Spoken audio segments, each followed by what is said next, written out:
There's something that becomes evident when we're honoring the pulse of growth, the pulse of creation, which also includes the pulse of deconstruction. And that is that being in aloneness and being in oneness and union and connection, one can't happen without the other. That they are both present at the same time. The same thing as we've talked about before, that we cannot give without receiving, and we can't receive without giving.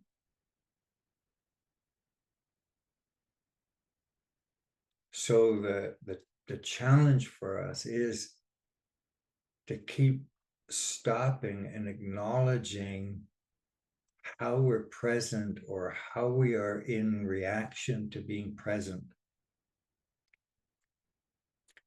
And when we do that, we're creating a boundary that stops our automatic behavior. And we begin to listen.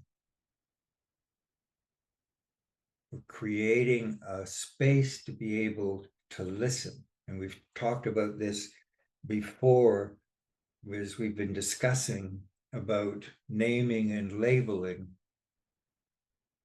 and the importance of naming and labeling, which is the act of energetically making a boundary. And it actually serves the purpose of stopping our behavior, of stopping us energetically. And it will often, most often, wake us up to a sense of separation, which wakes us up to how we are in reaction to the other. And there is a lot of support to just stop there and to live our lives as an activity of entanglement, an activity of judgment.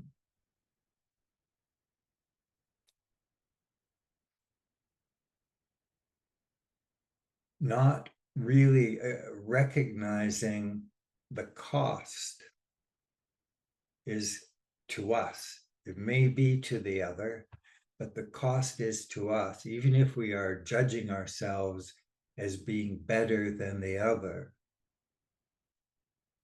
it costs us. It disconnects us from our true ground. Unless we are truly being threatened, which is very seldom, it is never justified. Which is not saying that we don't need to mount a response. It's to discipline ourselves to recognize that the response doesn't need to be aggressive. That we don't need to be afraid of the pain that has woken up in us that in the past traumatized us.